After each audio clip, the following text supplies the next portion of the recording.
You're listening to a Monster Kid podcast.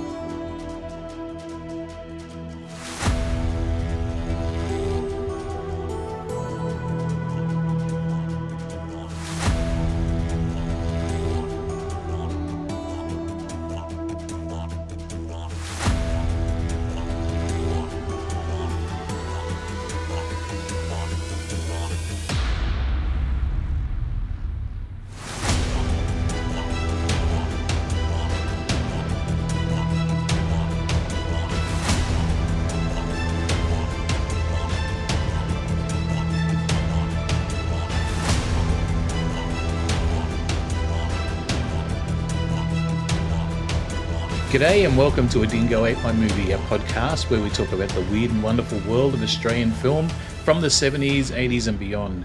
As always, I'm your host Pete, and today I'm joined by Matt Fulton to discuss what is considered the worst movie to come out of Australia if you don't count the very excellent Mr. Dundee, Houseboat Horror from 1989. How you going, Matt? I'm good. How are you, Peter? I wouldn't really say that's like the worst movie. I'd say it's the best worst Australian movie. Yeah, I think so too. It's actually, I don't know if it's because I've watched it maybe 3 or 4 times in the last week or two, but I've kind of enjoyed it. It's definitely not as bad. Like I know the blurb on the back of the Umbrella release talks a lot about, they mentioned The Room, and I think they mentioned Birdemic and a few of those other things. I don't think it's as bad as those. Well, the funny thing is, when I read that on the back of the cover, I thought, wait a minute, are they rating my collection? Because I've got a copy of The Room as well on my shelf. Yeah, I don't think it's as bad as what people think, and it is a great bad movie, right? If you want to have a great bad movie, it's really good. I would Oh love to yeah. watch this with like a bunch of mates. It would be really the best way to watch it. Oh, of course. And Yeah, I've when I had my early passion for bad movies, my some of my friends at the time just did not get it. And while I wasn't the cool one in school, I became even less cool. So they're going, "What is this? What are we watching this bad movie for?" I'm going, "You don't get it. It's a piece of art. It's someone exactly. else's art." But So we, just to give a bit of background to people, I don't go too deep into how we caught up and how we met up, but you and I have a mutual friend and who's been on this show before, which is Jay, and we were catching up with Jay when he was in Australia recently, and we were just talking about podcasts, and I mentioned my podcast, and you were like, "Oh, I know that podcast," and then we started talking about, I think we're talking about Houseboat Horror as well. So. yeah, the fact that I'm a long time listener, first time caller, and yeah, Yeah. it was just mine was blown when I'm going, this all makes sense now. I recognize the voices, and it just didn't. I put to because I'm thinking, yeah, I'm going like I discovered your podcast by accident because while I have podcasting experience, Mhm. I was looking through again my passion for Ozploitation movies and Australian movies in general, and I was searching and going, I really want to hear movie review about some Ozploitation classics or anything like that Right. because Umbrella were doing those big blue Yeah. cover releases, and yeah, Yep. search for it, and then I've gone, oh, what's this? Dingo Ate My Movie, and yeah, and it was great because I love long form type podcasting because it was Yeah. helped from travels to and from work.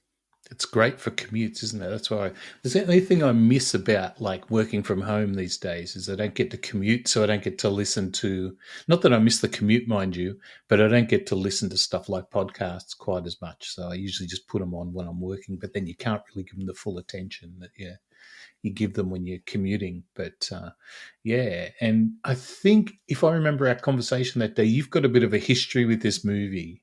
It's not a direct connection or anything, but it's like a bit of a nerd fest type discussion, kind of like what we're doing now, so to speak. Yeah, Um, yeah. but or am I allowed to plug what I do as well? I'm not Sure, absolutely. sure. I'm Like, going to ask for I'm not. plugs I'm not later. one So. person who does that. No, So, plugging is like great. I mean that you don't I don't have to pay you to come on the show, so I give you as many plugs as you want. Well, I'm a big Australian TV movie nerd, especially when it comes to comedy. And I'm a big fan of the Gen Late Show, Working Dog Team, and spin-offs and stuff like that. And I produce and co-host a recap podcast called the Champagne Comedy Podcast, which is based all on working dog programs and degeneration and all that. And myself and my co-hosts, which are spread all around Australia and overseas, we were doing recaps of The Late Show that was broadcast on ABC TV between 92 and 93. And in season one was the episode of The Late Show where it was Tony Martin doing his segment on undiscovered masterpieces of the cinema, and Houseboat Horror featured in it. And so anyone who watched The Late Show or all those jokes that go with it, like, I won't say anything because we will bring it up a bit later on in this episode, but it was nice features with it. And if you're a fan of The Late Show, you became a fan of Houseboat Horror, all because it was so niche and so deliciously bad. It was good. And with that, with Houseboat Horror in the back of my mind, it wasn't until I was working in Canberra for a radio station down there, and I owned a copy of Houseboat Horror on DVD, which I found, funny enough, at Paddy's Markets in the city at one time, because we were walking through with my mate, and I'm going, "Oh, look at that, Houseboat Horror! It's like $11 on DVD. I'll grab that." And my mate's going, "Why are you buying that for? I've never heard of that movie." And I went, "Oh, well, I'm gonna have to get it now So to it educate made your you." day. So yeah. And it wasn't until there was a gig or a event that my work was at the time was promoting, and had a couple of Australian musicians in it. It was part of like the APO Time My Life tour type thing, which it's just a group of classic artists, and one of them who was part of this tour was Brian Mannix, and he had from Uncanny X-Men, and so he came in, and I thought, oh, I better rush home because he's going to be a little bit, and I was only living 5 minutes away from work. I ran home, got the DVD, came back and got him to sign it, and he just saw it and laughed at me, and he go, really? And I went, yes, please, can you sign it? And he goes, mate, this is the worst Australian movie ever, and he signed it in the sleeve. And I treasured it, and I was just so giddy that day. And no one at work understood. And so Brian and I just shared a laugh or two about it all, and told me, the odd story. He has now, he embraced it not long after that. So it's like, fair enough. It's then cult classic, but yeah. So, and so that's that little bit. And also, I interviewed Gavin Wood as part of my Champagne Comedy podcast as well, to talk about his experience on Houseboat Horror, which kind of reflects what's in the Blu-ray. He's like one of the high points of the film. He's great. Best line. Yeah, he's really He'll good. bar up. He's got the best lines. Hey guys, girls, it's party time. Come up here. It's view's magnificent. You'll bar up. A film crew shooting a music video travel to Lake Infinity where a vicious killer hunts them. And that's all it is. It's basically a Friday the 13th ripoff. Yeah, you just know that with that concept of it all, it's going to be delightfully horrific. And it is. And the film stars Alan Dale, who everyone knows from Neighbours, I guess. Christine Jensen, Des Animal McKenna. So Animal is like, hey, it's Saturday, sort of. I don't know about royalty, but anyway, he was a big deal in Hey It's Saturday for a while. And John Michael Housen and Gavin Wood. And it was directed by well, it was initially directed by Ollie Martin, but there's a story about him after a couple of days not directing anymore, and it went over to Kendall Flanagan, who apparently has directed quite a few things and TV shows and stuff like that. And Ollie Martin kind of just produced it from that point on. Yeah, wasn't there one of them? Who was the one who had the heart attack? It was. I think it was. Yeah, one of the producers had a heart attack and in the middle of filming and couldn't continue on. Oh, I can't remember that. But yeah, I listened to I've listened to bits of the commentary, but not all of it. I don't remember that. And I watched some of the special features, and there's lots of interesting stories. I know the most obvious one is nobody got paid. Oh yeah, it's it is now the whole if you don't get paid, you at least I guess you can recuperate your losses by doing Q&As in the future. So, being just hoping that the movie ends up being a cult classic, and that's a way of recuperating those losses. A lot of people, I think this is pretty a lot of people consider this to be the worst Australian film ever made. Like I said at the top, I think, the last Paul Hogan movie is probably pretty close to that, even though it's probably not an Australian movie, but we'll call it that anyway. The budget for the film has never been clearly stated. I in the commentary I heard that it was estimated to be around 225,000. But I don't see that reflected in what's on the screen. No, of course not. And the fact that they had a budget like that and no one got paid is well, I shouldn't say verging on criminal, but it's close. I was going to say that Gavin Wood with the chat, and I do apologise if I randomly bring that up. It's only because that's the only direct resource that I've got, is that, a lot of the money came from the underground disco, which is Sure. mentioned a few times at the beginning of this movie, because they were pretty much the financial backers. Yeah, they mentioned the underground disco maybe 4 or 5 times in the movie. Yeah. So it's part of my drinking game, which we'll go through later. In 1990, the Queensland government banned this film under sections 9 and 10 of the Film Review Act, which gave it that classic banned in Queensland sticker, and found actually do you use Letterboxd? No, I'm aware of it. I've never used it because okay, Letterboxd is great. There's a user on there called Rod Williams. I'll give him credit, and he's got a Letterboxd list of once banned in Queensland, Australia, and it goes through all these movies that were banned in Queensland, and some of them are really obvious, like you would think, like Houseboat Horror was one.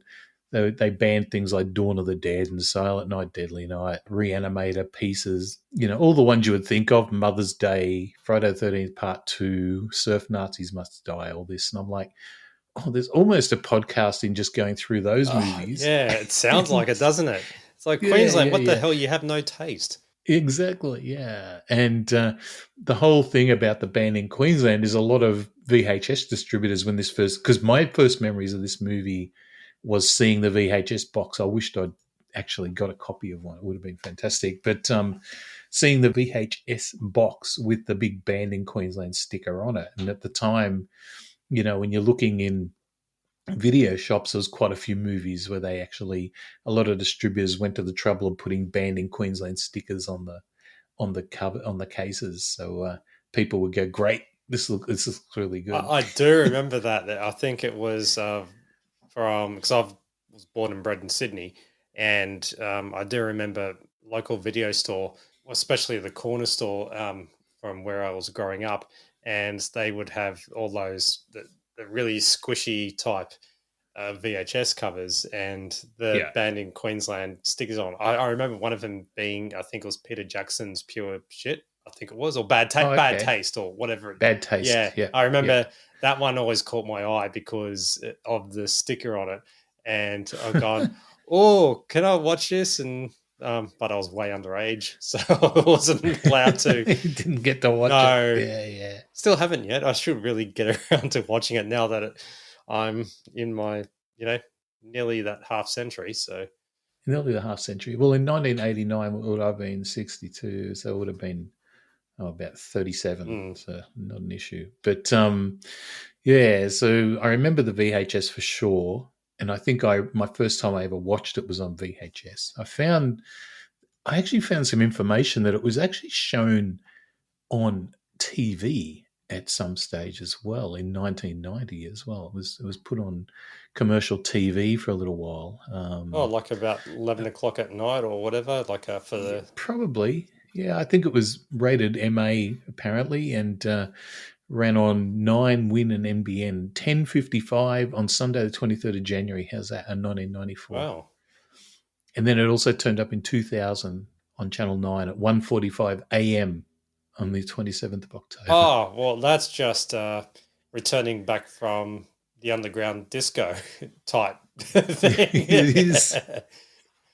And that's all thanks to ozmovies.com. That's a great website, and they've got some really good info on this movie. More than Wikipedia or IMDb or any of those sites, which is to be expected, I guess. It's pretty niche. Oh, like the more independent or, the smaller run websites, they are great to, they've got more information because it's more or less passion projects from coming from people who are more dedicated to the finer detail. There's even a houseboathorror.com, which is obviously a fan site of some type, and they're looking to try or they were, I don't know how old this is and how, when it was last updated. They're trying to get people they're trying to organise remaking Houseboat Horror. Bring it on, because if they can make speed on a boat with Speed 2, and you got, Titanic being the number one, or, like one of the highest grossing movies of all time, and then you got the Poseidon Adventure and all those other type of boat-related blockbusters, they can do that with Houseboat Horror, with Lake Infinity, or Houseboat Horror 2.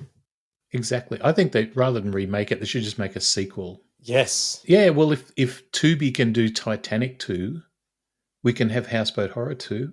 So. And you know what? I've seen Titanic 2, and yeah, it's not too bad, actually. I'm going, how the hell are they going to cover this? And they did a pretty good job at it. Imagine it with a bigger budget, it'll be even better. But yeah, it'd be great. Yeah. Well, I don't know if you got in your notes, and I do apologize if I have the website wrong, but it might have been Monster Fest or something along the lines of that. It was a few years ago where they did a prank or an April Fool's. Do you know anything about that? No, don't. Tell us. All right. Well, where it was an April Fool's article, not knowing it's April Fool's, but they were saying that the latest release of Houseboat Horror coming out in, I think it was either Blu-ray or 4K with all these extra added features. And this was in around 2018, 2019. So, but it turned out it was an April Fool's article. But now, look who's laughing. So it's there. Yeah, it's on Blu-ray now. You can watch it. Yeah. For me, this movie's definitely fits into that perfect so bad it's good genre of movies. You know how some movies are just okay, it's another umbrella release, but I wasn't so stupid enough to buy it. I was happy I bought it, I guess. But Winnie the Pooh, Blood and Honey, right? Have you seen it? I haven't seen it, but I am aware of it. It's a bad movie, but it's not so bad it's good. It's just a bad movie, right? Yeah. And I was really just because I thought, this has got to be, because I never thought at all that Winnie the Pooh, Blood and Honey was going to be a decent movie. I always knew it was going to be a crap movie. But I thought, it'll be so crap that it'll be fun to watch. But it wasn't. It was just boring. And whereas this movie is a hell of a lot of fun to watch. And it's got really bad dialogue. It's got really bad acting. There's some really weird cuts and shots, especially there's that scene where John Michael Housen's talking to the guys at the boat place, and in the middle of a shot of him talking, we cut to the other guy, I've forgotten his name, the blonde guy who's a bit of a dickhead, and he's making some weird face, and it's just like got some terrible cuts, but it's a really, really fun watch. And watching it, I'd love to watch this with like mates. It'd be really fun. Like-minded mates. I mean, when you sometimes watch it with people that just don't, some people get it, some people don't get it. But if you're watching it with, if I was watching it with some of the guys that I talk to on Twitter and wherever about horror movies and stuff like that, I think we'd have a great time. Like, I'd love watching it with Jay, right? Yeah. It would be fun. Well, I watched it in lineup for this podcast, and I hadn't watched the movie in years, but I watched it as a refresher, but with my wife, and my wife has not seen the movie at all, and she's American, and introducing her to this movie, it was a lot of fun watching her react to this movie. And did she like it? She understood the concept of it all, where it was, don't take it too seriously. Yeah. It was a lot of fun. So we enjoyed our night watching it. Oh, that's good. That's probably the politest way I could say it. Yeah, there's so much stuff. Like, I've got so many notes, right? Like, there's the John Michael Housen scene. Like, why would you have him in the movie? He's in the movie for what, 3 minutes, basically? Yeah. And I'm like, does he play himself? Is he playing himself in the movie? And he's carrying this horror book. Why is he carrying this horror book? It's like, it makes no sense. Could he be the killer? We'll never know. No, that was it, right? He was carrying a knife, and the way he was looking at the knife and all this sort of stuff. Well, there was the fact that a big star like him of the time just happened to go to Lake Infinity to chill for a holiday. Man, like, honestly, he's the Hollywood gossip man. Like, do you think you would have gone overseas or anything? No, Lake Infinity. He's going to do some fishing. He's going to catch some fish and figure out how to get them off the hook, I think. Watch the movie. Yeah. There's some really strange stuff in this movie. But I think that's what makes it great. There's a scene where there's that book nerd guy, the guy reading the book all the time, right? Yeah. And the book's called Sir Gawain and the Green Knight. And someone says something about, it must have some great sex scenes or something in it. And he says, and then he starts talking about Nazis. And I'm like, what's Sir Gawain and the Green Knight got to do with Nazis? It makes no sense. But I think that's what makes the movie. It's so fun, right? Yeah. I enjoyed the fact that when they were at the petrol station where John Michael makes his appearance and stuff, the fact that petrol was $21.50. Oh, yeah. For the fill up, for the total fill up. Yeah, I said that. I was watching it with May, with my wife last night, and we both went, oh my God, it only cost $21 to fill the car with petrol. Yeah. And they had 3 types of petrol at that petrol station. Yeah, it was leaded, diesel, and unleaded. Yeah, and unleaded, yeah. And he said, do you want number 1, number 2, or number 3? And for some reason, he picked number 2 or something, and he says, that's diesel. You want diesel? He says, no, mate, I want super or something like that. It's such a great movie. Sparkling dialogue right there. Oh, the dialogue is fantastic. And there's the bit where Alan Dale and I'm going to call people by their actors' names rather than their characters' names, I know. And Alan Dale and the girl he goes to the houseboat with, so Alan Dale plays the director of the movie shoot, right? And they're driving in cars, and they're driving parallel to each other on the wrong side of the road. And I'm thinking, hang on, they're not filming this with one of these cars on a trailer. They're actually driving, and it looks like the way the light's on Alan Dale's face is like a light or something shining up in his face so you can see him from the other car. And I'm like, they're driving on the wrong side of the road. Well, I mean, that's guerrilla filmmaking, right? Yeah, right, and they're on their walkabout phones. Oh, the walkabout. The walkabout phone thing, yeah. There's massive phones. I know they get a call out in the at the end of the movie as being supplied by Telstra. So, in the credits. No, telecom. You got to make sure you got to get the era right. Telecom. Yes. Have to get that right. Yeah, that scene's great. And there's that guy who spins out after he goes around and he gets out of his car and goes, "You fucking idiots," or something like that. So Yeah, it's that really dialogue good. went quite long, where on the in the cars parallel to Yeah. each other. Yeah, so Yeah. it was just like, I like my cringiness was kicking in. Of there's got to be another car. Or get off your phone. Get off your phone. You shouldn't be on your phone like that. So It's it's right. There's so many things wrong with that scene. It's oh great. And the other thing that's really interesting about this movie is Deborah Lee Furness was the casting manager, or whatever you call them. And she was supposed to be in this movie playing, I've forgotten the character's name again, but the strange woman who's related to the killer. And for some reason at the last minute, so I understand from watching some of the extras on the Blu-ray, at the last minute she decided she wasn't going to do it. I'd say she probably thought, "Oh shit, I'm not going to be in this. no. It's not going to be good for me. How am I ever going to meet Hugh Jackman if I'm in this movie?" Right? And she opted out, and the other actor came in like at the last minute to do the part. Yeah, that wasn't that Louise Silverson. That's it. Yeah. Yeah, And, Siverson. So my apologies. And that character is really is really strange. I thought it's meant to be kind of like Jason, or his, like kind of like the mother type. Yeah, like But- Pamela Voorhees. Yeah, Pamela. That's it. Yeah. Just kind of mimicked her style, or A little Yeah. bit, yeah. It's really funny. And then when she walks off with the final three survivors at the end of the movie, I was like, "Oh, do they get killed? Is she basically leading them back to, the killer, or is she actually going to help him?" I was like, "Please kill animal, kill animal." But that's the thing. We won't. This is where the sequel, if a potential sequel could come in. It's like, did they survive? That's right. That's Yeah. exactly right. Yeah, it's great. What are some of the stuff that stuck out for you? Well, obviously, I got a big thrill out of watching, Gavin Wood's moment. Yeah.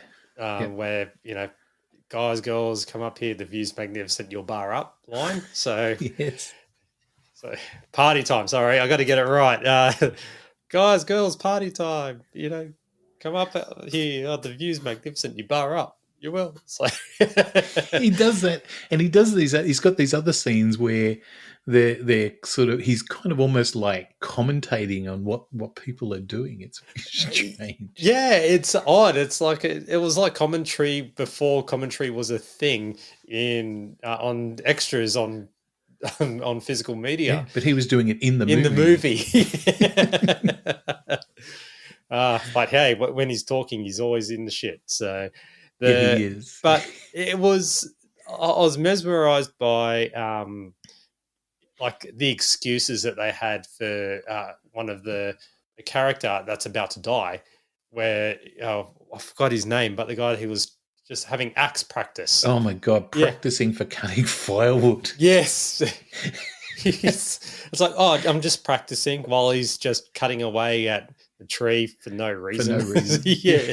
It was like geez, could he be the killer? But then he was so annoying too. I was really happy when he went. He was coming when everyone woke up that morning, he's banging on a pot with the good old wakey hands up snaky bit.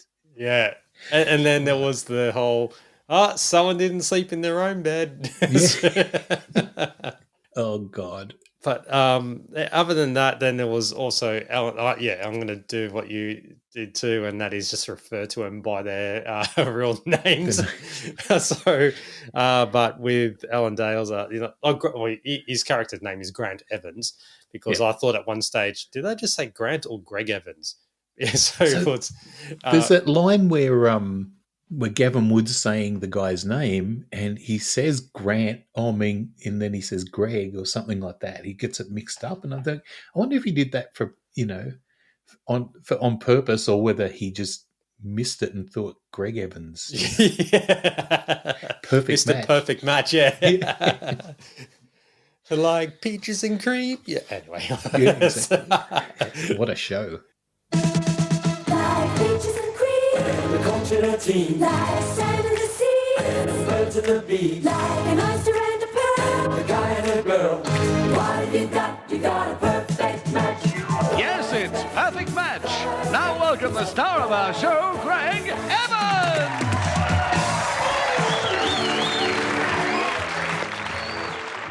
My wife's best friend was on that. Oh, really? Yes. Oh, goodness gracious. Did they walk away with any prizes? Or I can't remember. I remember she told us a story one day, and like she went on the date, and they were apparently very heavily like chaperoned and stuff like that. And, yeah, it didn't work. You know, it was all like see you later at the end of the weekend. Yeah, hey, we got a holiday out of it, and that was it. Exactly right. Yeah, you got Yeah. a free holiday. Yeah.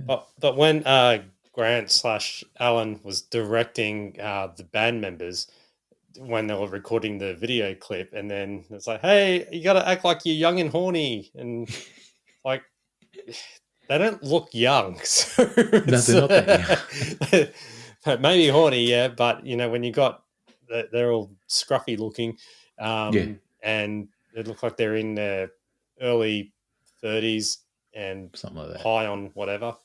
Alan Dale was also a very good get off my lawn guy a couple of times in the movie with the whole, why are they still awake? Why do you stop doing that? well, every time Alan Dale pops up somewhere, like you know, when I judge me all you want, but I only watched Lost for the first time roughly a year ago, like the entire series, ever since it came out on Disney Plus, and I've binged it. And then as soon as Alan Dale came on, playing the billionaire, you know, show, I went, oh, Houseboat Horror. And then, you know, when he's popped up on the X-Files, it's either, you know, Neighbours or Houseboat Horror. Yeah. He's So- actually had an interesting career, to be honest. He's actually done quite well for himself, really. Yeah. Never become a big movie actor or anything, but he's done lots of TV. Oh, plenty of it. And the OC as well. And Yeah. just popping up in various well-known things. And then we don't give him much praise, but it's either, No. I guess Australia, we would just go, oh, you're the Neighbours guy. He's the Neighbours guy. You're the one who dropped dead of a heart attack in the show. That's Yeah. right, he did too. The other thing about Allendale in this, when he was on the phone to the guy called Harold and he was calling him Harold, I was getting major Neighbours vibes. So I'm like, oh my God, he's talking to Harold again from Neighbours. Oh, that's fantastic. So it's where it gets too meta, or you just go to, reference here, reference there. And Yeah. no, it's really good. And the fact that, especially when Animal, or the character that Animal played, he actually had some dialogue, which I was stunned at, because I've never really heard his voice, because on Hey Hey, every time they threw to him, he was just up to something mischievous or anything like that. But he actually spoke and gone, you know what? If he polished himself up, he could have actually been a decent actor. Yeah. He was annoying in this though. Oh, but his 100%. character was, Yeah. obviously. But it's almost like like you were just alluding to, like when they hired him for this, they were like, oh, just do what you do in Hey Hey, it's Saturday, and then it'll be fine.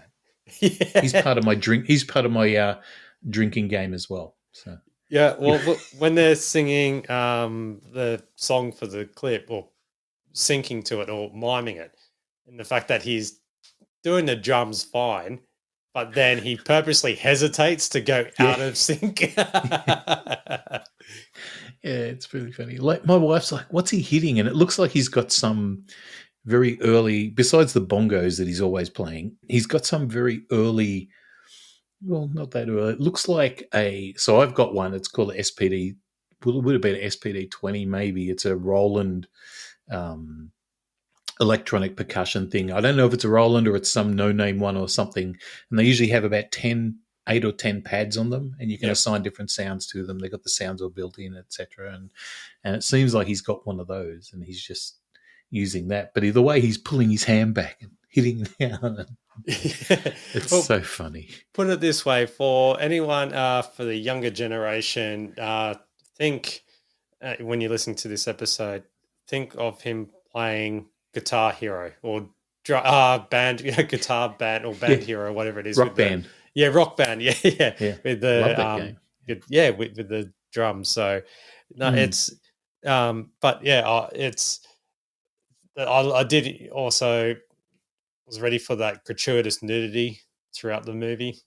So, what's with the scene where Animal is walking up to, like on land, he gets off the boat and he's just standing on a tree, and then there's a naked woman who's not even in the rest of the movie, just standing around near the water, and I don't know if it's like, is it a hallucination? It's like this really weird scene where we just get this woman naked out of nowhere on the edge of the water. Yeah, it's like that the producers have just gone, oh, who wants to get naked and be in the movie for a moment? Yeah. Yeah, they need to fill time. There's some interesting nudity in this film, and I shouldn't say interesting nudity. That sounds weird, but it's like there's a couple of scenes where there's some nudity, right? And it's like, okay, obviously they just wanted to. They've got everything else. They've got the violence, and they've got all this other. They've got the music. Those great hits by Brian Mannix, as they say on the cover, and all this sort of stuff. Yeah, this horrific flick contains nudity and knock out Brian Mannix song hits. That's it. Knock out Brian Mannix songs, which we're going to talk about. But other stuff? You got other stuff? Yeah, I've got a note here, which I didn't really fill it out, but hopefully if I say it, it'll trigger something which you might know what I'm talking about. But I think that a line which I cacked myself laughing over was, I've got here, don't fuck around, is what he said when a machete misses his head. It's really interesting. I watched this last night with the subtitles on? So it's always interesting watching a movie with subtitles, because sometimes the subtitles aren't exactly right, and there's a few instances in the movie where there's a start of a subtitle and then in brackets it says inaudible. Or there's some places where the subtitles don't really match. I'm not sure how. I'm assuming these days they most likely use. I'm not sure how Umbrella did it, but I'm assuming they most likely use AI these days, right? They probably run it through like a program like Descript and then just go from there. It's like, oh, that's close enough. It will do. That's close. Yeah, our budget doesn't. We've just spent so much money on trying to digitally restore the film. Yeah, which they did a really good job. But we'll talk about that. Guys?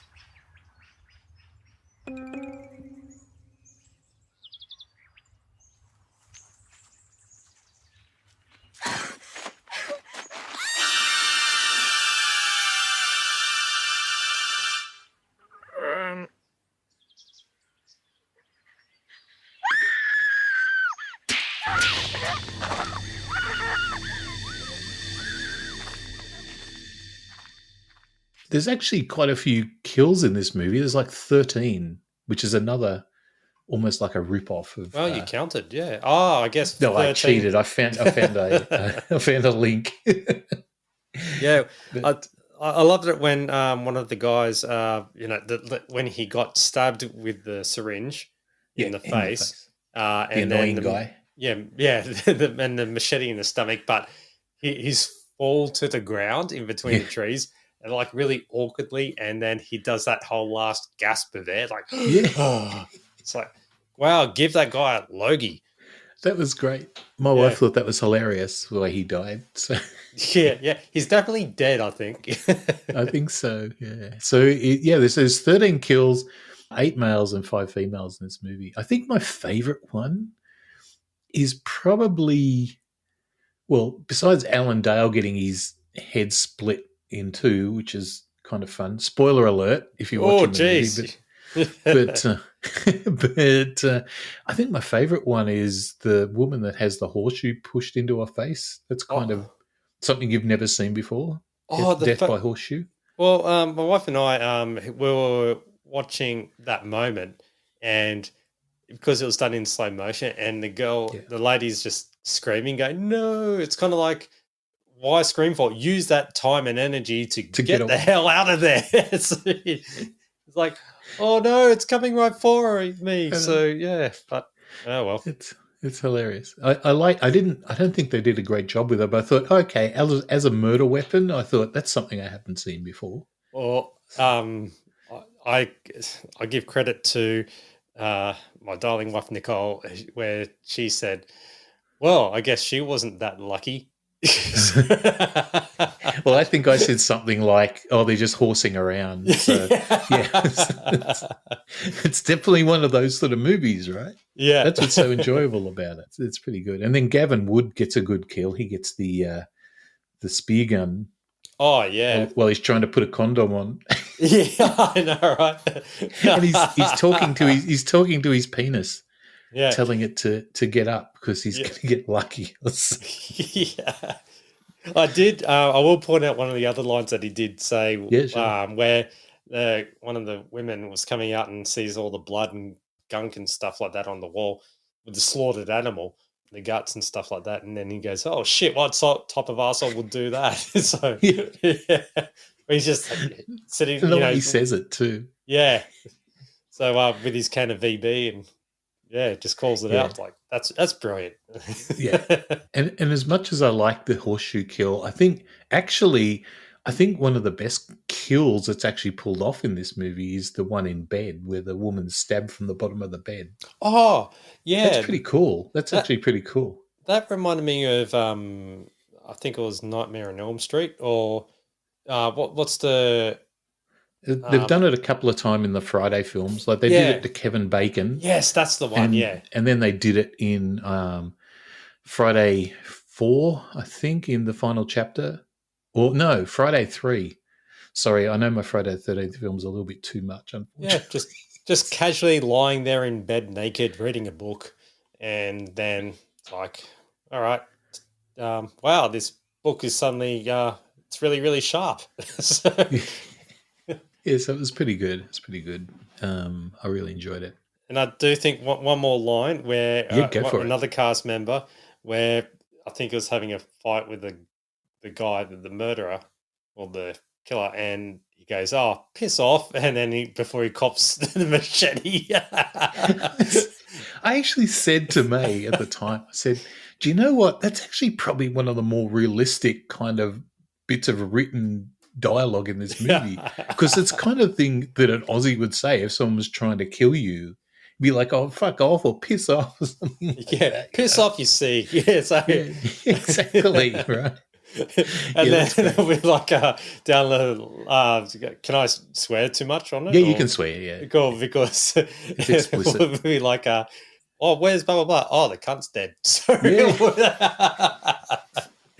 yeah, it's very Australian. Very ochre. It is very ochre, yeah.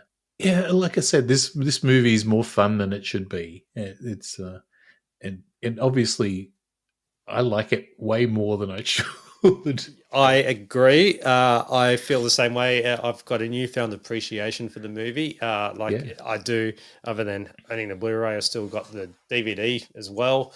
And signed by Brian Mannix. Well, I will confess, there was a stage where I had to unfortunately sell the movie. It's an instant regret, but I did make $100 out of it. I wasn't asking for that amount. Well, I threw it up on there, and even though it had signed, "Hey Matt, this is the worst Australian movie ever," and yet someone bought it because I had the photos to prove that. I had Brian hold the DVD in front of me as well, so just to prove it was it. But they can't take your memory away. No, so I went out and bought the DVD again, and hopefully, if I bump into Brian Mannix again, I'll get him to sign it again. So times were tough at that time for me. So you have to do stuff occasionally. Yeah. But hey, now it's got 2 copies, and I'm bloody loving it. The other thing that's interesting about this movie is the amount of reused shots in the movie.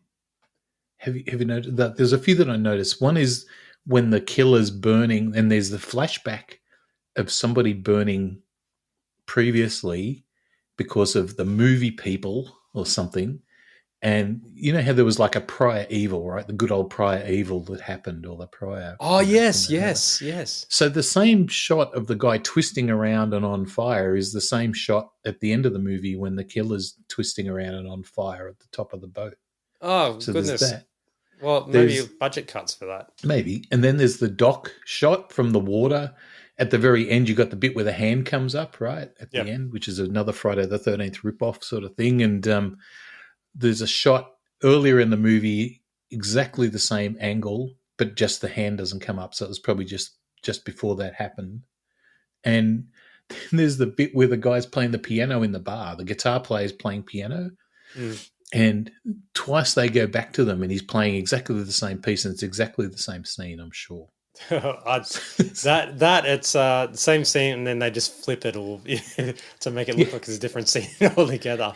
The editor of the movie, I actually want to find his name and give him some credit because, like, edited by Clayton Jacobson, where he was saying that when they finished filming the movie, he looked at all the rushes and he said, there's no suspense in this movie. And he was saying that he actually shot did a heap of shots, of insert shots, things like the killer's hand on a tree or all sorts of other bits and pieces, like just really short shots that weren't originally shot to build some suspense in the movie. He did things like there was a park near Channel 10 or something where he was editing, and they did a lot of the shots in there and things like that. He was saying that he worked on the movie for like months trying to put it, and once again didn't get a cent for it. Well, I was going to say, well, wouldn't the suspense be the sampling of synth that's being used in it during peak moments of those synth sounds, man? Yeah, yeah. But that's crazy. It is amazing how like talking about the suspense and stuff, and there's only so much you can do when it's filmed on tape. Yeah, it's filmed on video, right? And that's the whole thing. It's really, and there's all the bits where I don't know if it's the lens they're using or whatever it is, where it covers one of the corners of the frame. If you watch the movie, there's lots of that. Yeah, I'd say that maybe when it was on VHS and all the TVs were 4x3, that was kind of cut off.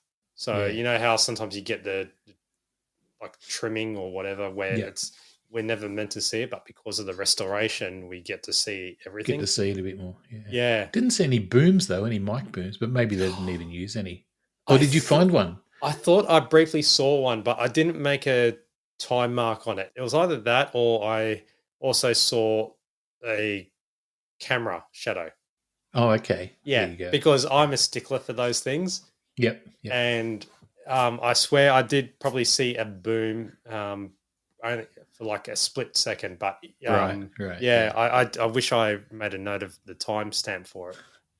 The other thing is the bottle of milk. Did you notice the bottle of milk when the woman pours the milk out for the cat, and we come back later and the thing's almost empty? Oh, did you know? Yeah, I wrote it down on my phone on it's my in notes. my notes as well. Yeah, leaves milk out. Leaves the milk out as well, right? Who does that? Oh, it's just cringe-worthy. It's like the and I'm going back to the very beginning, That's right. but only because it's a beverage-related thing, is when they came out of the petrol station or the bait thing, and they brought out coffees and they're filled right up to the rim, but there's no lid. So hot coffees in the car heading out to Lake Infinity, that's going to be a disaster right there. It is. Yeah, no wonder why the guy got burned, because it's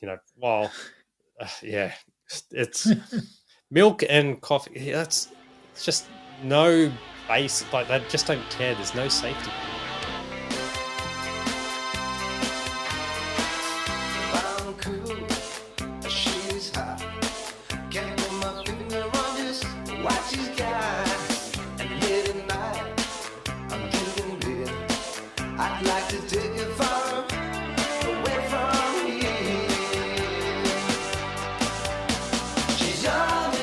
Because I spent so much fucking time on it, I can't go without talking about the lyrics for the song called Young and Groovy. It's the centerpiece of this film.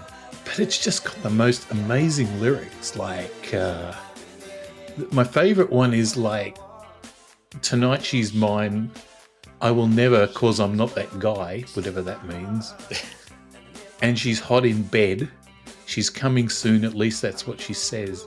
And I don't know if that's like she's coming soon because she's hot in bed, or she's coming soon because he's waiting for to come around.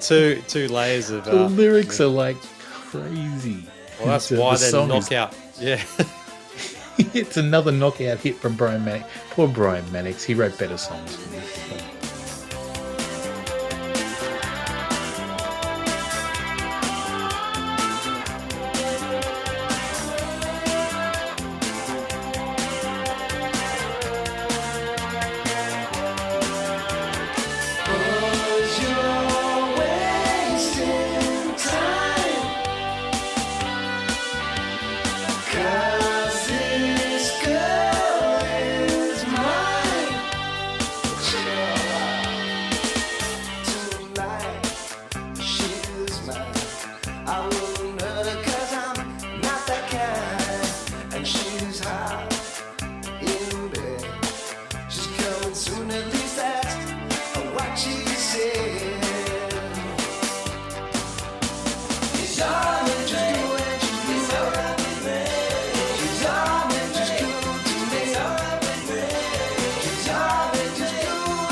Like 50 years and stuff like that. Did you ever listen to the Uncanny X-Men much?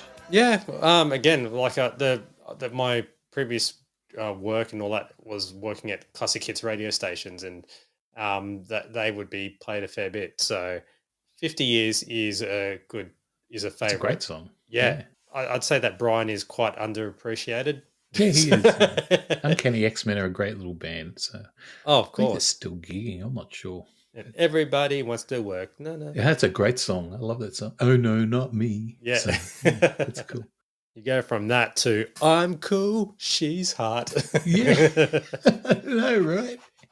Can't put my finger on just what she's got. She's got at midnight, and I couldn't figure out what was after that. Neither could the subtitles, because the subtitles just say at midnight, inaudible. Yeah. I love it. And I spent 10 minutes trying to figure out what that next part of it was, and I couldn't figure it out. So, Brian Mannix, if you're out there, can you please send us the proper lyrics, please? We need them. We need them. Most likely I'll get a takedown notice, not because of any copyright issues, but because he just doesn't want it. Please get rid of this song.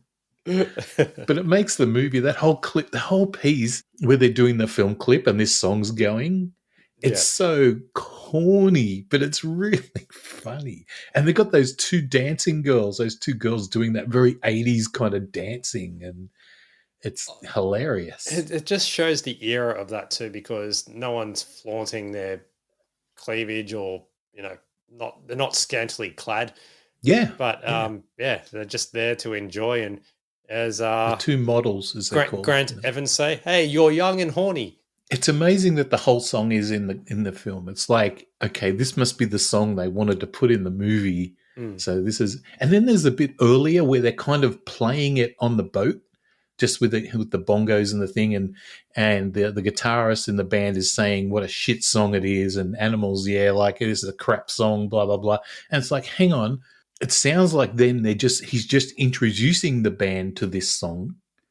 And then later it's all done and produced and everything, and they're doing the film clip. I'm like, that doesn't really make sense. But anyway, nothing in this film makes sense.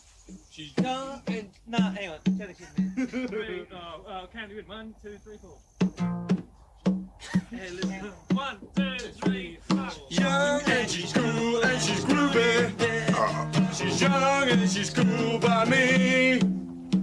She's young and she's cool and she's groovy. Young and cool is alright by me. Well, I can't help liking it. Yeah, I know, man, but the song really is a bag of shit. What, you got any better suggestions? No offence, brother. Far be it from me to criticise, but does the word puke ring a bell? That's the way you feel about it, guys? Listen, Yeah? everyone has to do your songs all the fucking time, no matter how bad they are, and this is What just did you like write a perfect fucking song for representation. once, eh? I got good songs. I got fucking write good songs. songs? Yeah, I got plenty. Yeah, like the use of the jet boat or the speedboat or it's like that. They've gone, oh, we spent money on it, so we better make some use out of it, even though it doesn't really make sense. It's just used for filler. Yeah, I said to May last night though, I wouldn't mind going on a houseboat. I've never been on a houseboat before. Oh, maybe not at Lake Eildon. That's where it was shot, right? Lake Eildon. Maybe.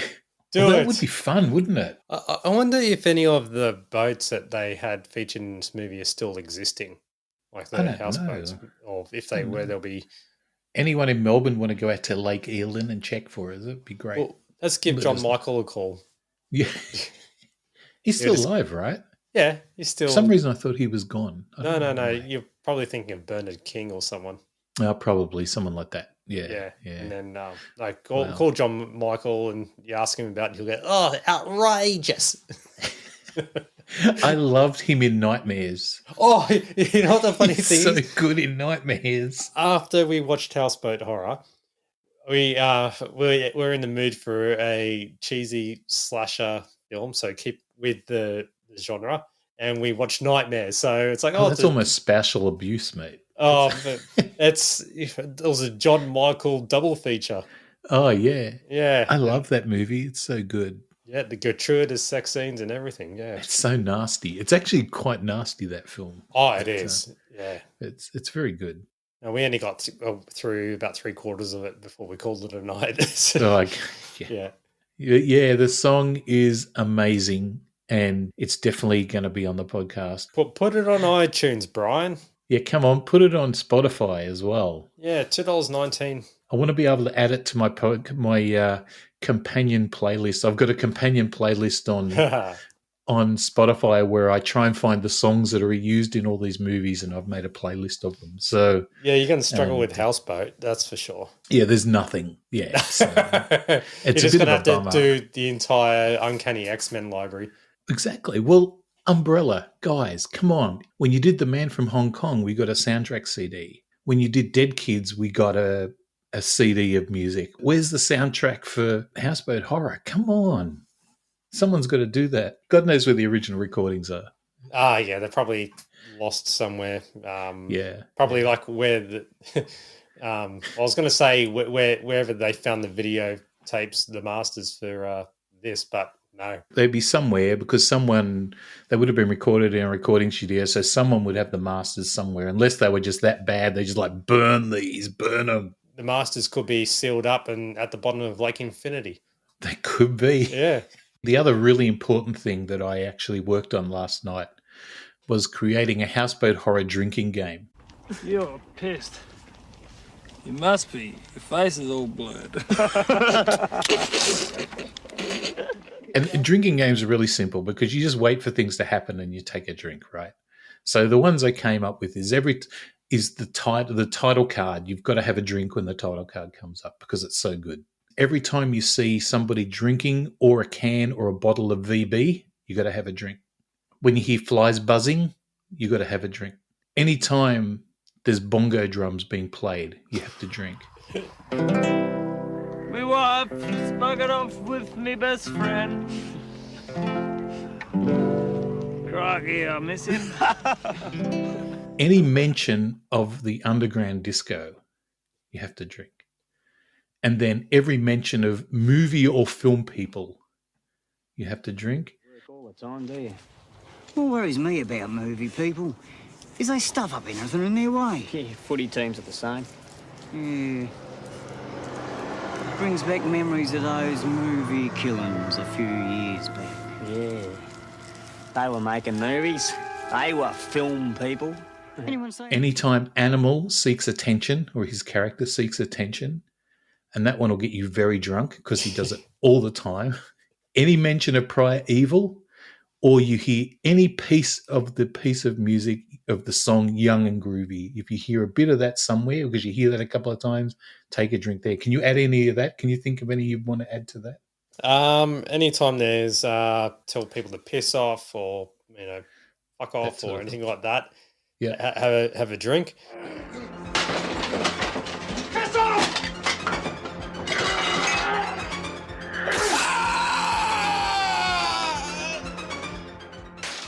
or when it's just something that is just not deemed safe at all, like driving or coffees with no lids on it, and yeah, just stuff where you got to think twice about it, or just scenes, just moments where it's like, what are you setting this up for?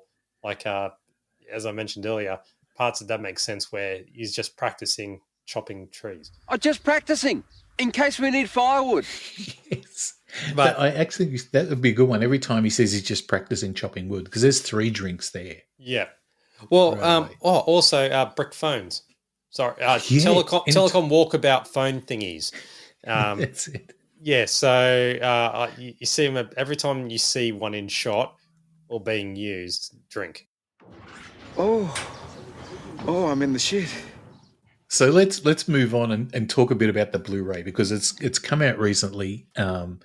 Because this movie, I guess, sometimes on my podcast, one of the things I'll talk about is where you can watch this movie, right? And I don't think there's anywhere you can watch this movie, which is going to make it very limiting to a lot of people listening to the podcast trying to find the movie if they don't want to buy the Blu-ray. Like, the great thing, no matter where you are in the world, all the Umbrella Blu-rays are all region free, even though they say region B on them. They're all region free, apparently.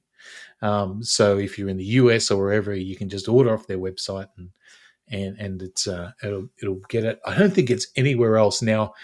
I think there's probably a full version of this somewhere on YouTube if you look, most likely. Probably not a great version. It's probably your VHS or something like that. But that'll just add to the experience, right? But this is released, I think it was released in June, right? I didn't get mine till a couple of weeks ago. There's a standard Blu-ray, as you said, and there's a limited edition set. And the limited edition set's got some really cool extras. So there's 350 copies they made of that. It's got a custom artwork slipcase, which is quite nice. It's got the little band in Queensland pin. It's got some art cards. They kind of look like, I guess, almost like a lobby card, but not quite. It's got a reversible poster, which is really cool. And it's got this great little 48-page book. In some of the releases lately, they've been releasing like little books and stuff. And this booklet has like clippings from from newspaper articles or from fanzines. It's got little production notes in it. It's got just stuff about the Queensland, the banning Queensland movies and things like that. It's really good. Lots of special features, right? On the disc itself. Did you have any special features that stuck out for you on there? Besides the late show bit? The late show bit is great. Yeah, the late show bit is great, but I have to say I'm disappointed in the quality of it. So they've ripped it directly from YouTube. But other than the Gavin Wood interview, which is good, and in fact, just beforehand, I was listening to the commentary with Tony Martin and the film historian Jarrett Gahan. Apologies if I've said his name incorrectly. But that was quite informative as well, especially when Tony's admitting it's like, oh, I didn't have much to do with the movie other than talk about it on the Late Show. Right. But the 30th anniversary Q&A, the Monster Fest Q&A was really, really cool. Yeah. And yeah, the other, I haven't gone through all of them yet, but ever since, I don't want to steal your thunder on this, but after you pointed out to me there was an Easter egg in it. I had a quick look at it. And you found it? I found it. Yeah. So I'll spoil it in case you haven't found it, because a lot of people have found it. I think I posted something on the Umbrella Facebook site about it, and a few people look like they've found it. Basically, if you go to the menus and you keep going to the right until you come to the little blood drip at the end of the knife on the main screen, then it takes you to looks like a student film that Ollie Martin made or something called The Dumberer or The Dumberer or something. Yeah. Did you watch it? I watched a bit of it, and it's very arty and very weird. Yeah, it's because it starts with 2 guys, deaf guy or whatever, going around with talking, saying with headphones and stuff. So I skimmed through a bit of it, and he's either deaf, or sensitive to particular sounds. Yeah. So because of his reactions to certain things. So Yeah, I couldn't quite make heads or tails of it, but No, it's very strange. It looks like a student film because it's some of the cuts have like different colored, like blackouts, not blackouts, Yeah. but colored outs, whatever the color is. There might be a blue one or a yellow one or a red one. And I'm sure they all mean something, but yeah, it's very strange. I also watched as well the before and after, like the restoration process. Oh, like yeah, they that's did really the interesting. comparisons. So while they did a decent job for what the source material was, I figured, and the splicing of it, the way that they did it, the comparisons, they kind of proved what I had thought the entire time. And there was some moments in it where the restoration was too harsh. Right. So like it looked like it was too burnt, the color. And when they, because they showed the part where the first victim of at the beginning, and when they showed the original footage, and then and on the other side of the screen it was the restoration, and the original footage you could see detail on her face, right? And the color was a bit washed and all that, but you could see, specks or freckles or anything like that. On the restoration, it was like it was airbrushed or too harsh. Okay, yeah. It was too bright. But that's just my observation for being a bit OCD on that. It's hard though. I think the problem really is the source material, right? Yeah. So they only could do what they could do with it, and they did a decent job for what, like, directly. Even though they got that disclaimer saying it came from here and they had to upscale it. Yeah. So credit to them for doing something with it. Yeah, no, it was good. It was definitely a better experience than watching it, originally. It would have been nice if they'd done like I think they did with Razorback, with their release of Razorback. They had like the VHS release as one of the extras. Oh, okay. Yeah, which would have been cool to see like the original release of it as one of the special features of the film. VHS copies are just like, you should treat them like vinyl, where it's got their warmth. But yeah, so it's a good set. It's definitely worth buying, and it's I guess to summarize, my final thoughts on the film is, fuck, I love it. Look, I enjoyed it. It was good but you got to watch it, wait a few years, watch it again, and enjoy it with a stiff drink. Yes, I think so, and with an open mind. So just do not take it seriously, and just appreciate the quality, the underground disco quality. And I wonder whatever happened to the underground disco. That's a good question. I'm not a Melbourneite, or haven't been associated with anything. Someone can tell us. Someone will tell us. If someone from Melbourne, tell us what happened to the underground disco. There you go. I've asked for a few things in this podcast. Please do, and let us bar up. Let us bar.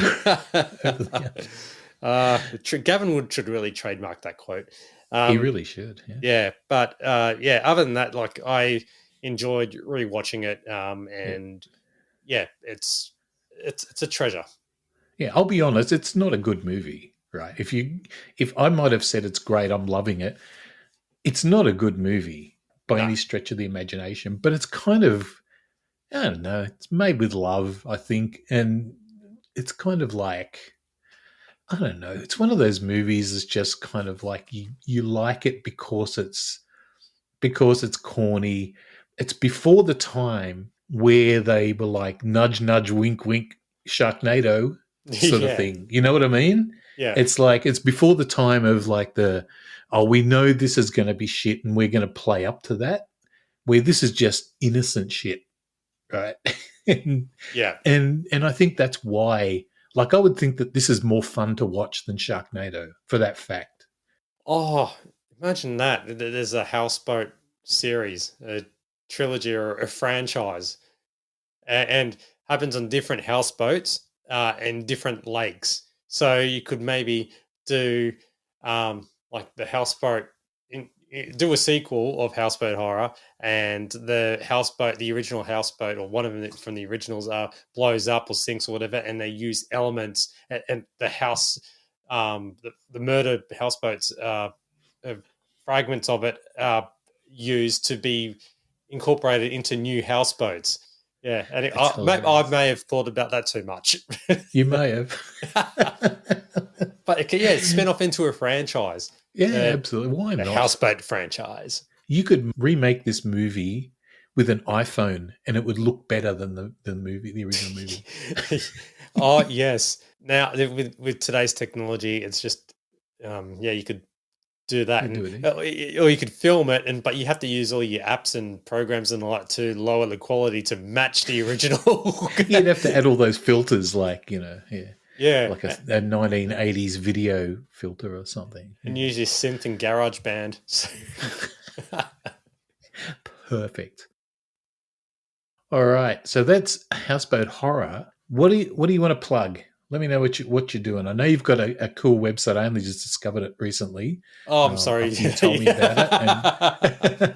It's been a passion but let us project. know what you're up to. Let me know what you're up to and where people can find you. Sure. Okay. As I mentioned previously, and I'm one who doesn't like plugging too much of their own stuff. I like other people plugging their own things. So that's all right. But all right, I'll stroke. Like I said, you're not getting paid, so you might as well plug something. This is a big thrill, honestly. So Champagne Comedy Podcast, and that's everything. That's Working Dog, D-Gen, Late Show. At the time of this recording, we're reviewing Frontline and also having interviews and stuff like that. So that's on all podcast platforms.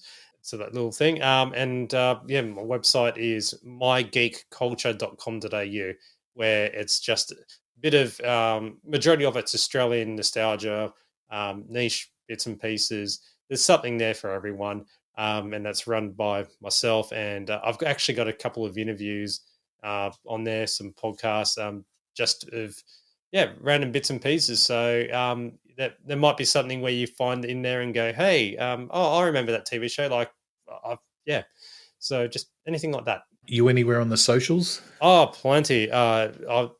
Twitter or whatever social media thing is existing, whatever's still surviving. You can contact me. I'm at mattfulton.com.au. But my website is mattfulton.com.au. Cool. And so you can see all my back work of everything and shameful photos of me rubbing shoulders with other big noted people like Brian Maddox. Like Brian Maddox. Yeah. I know it'll terribly date the podcast eventually, but are you on Threads yet? I actually, my Geek Culture is, but not my personal one. But I am on Instagram and like that with the same username, mattfulton.com.au. So if you're trying to find me with anything, it'll be basically my website domain without the dots. All right, Matt. Well, thank you so much for coming on the show. It's been really great having you on. Peter, it is an absolute thrill. As I said, long-time listener, first-time caller. And what happened, how we met is just, seriously, my head just exploded. It was serendipity. At the pub that we're at, it was just like, oh my God. So seriously, it's an absolute thrill to do this. And I'm glad that there's more than one person out there who enjoys this stuff as much as I do. So I worship the ground you walk on, mate. Please don't. I'm not worth worshipping. Don't. I'm a false god. There's nothing wrong with that. Hey, the podcast is magnificent. So keep up the great work. Thank you. Mate. I'm glad someone listens to it.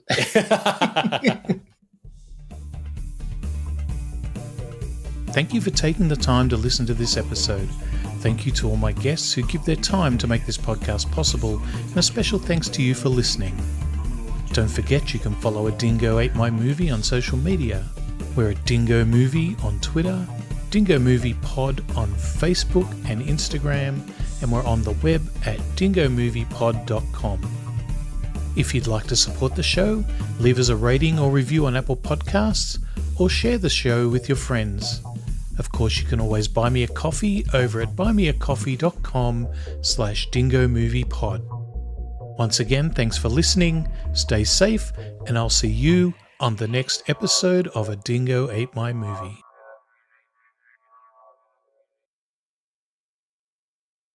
Jimmy Costello, which was always the name. If I ever went bust in radio and creditors were trying to find me, I'd go over to Perth and get a job on radio there, and my name would be Jimmy Costello.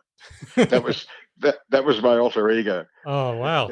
So Yeah. you got to play with that and be in your own little imaginating world, really playing that character. Yeah, that was a lot of fun. I mean, that movie. I mean, people are still talking about it. It's like Countdown. You know, it was done with, you know, the best intentions, and it was done with heart. But that movie was done for $10,000. Wow. Yeah, we got $10,000 out of the underground disco, and it paid for some of the crew. I did it for nothing. A lot of people did it for nothing. They ran out of money for catering, so one day we got lettuce sandwiches for lunch. Oh wow! That's when we realised that things aren't going too well here. The director, Kendall Flanagan, had a heart attack halfway through and couldn't continue on. So Ollie Martin had to carry on and be the director. Oh, it was a mess. The film crew and the television crew, it was kind of half. And the film crew hated the television crew because the television crew were all falling down drunk, and the film crew were very professional. So there was a lot of that. There was just a lot of booze, and I think we worked for booze for 2 weeks up at Eildon. You know, it was. Look, we'd never made a movie before, and I think, you know, just the idea of making a movie was very romantic, and we did it. God damn it, you know, albeit that bad, but we did it. The line that you're really known for in that movie was saying, "The view's magnificent, you'll bar up." Now, yeah. Was that an improv line or was that in the script? Yeah. No, it wasn't in the script. They just said, get up there and be excited about the view. And I went, oh God, okay. I said, hey fellas, girls, guys, come up here. It's magnificent. The view's magnificent. You'll bar up. and then they went, perfect. That is amazing. And isn't it funny? Just a simple little thing like that, you know, it stands out and remains part of the culture. I think it's magnificent that this $10,000 movie is still getting people talking about it. It's quite amazing. It was just controlled chaos, and as I said before, a lot of VB.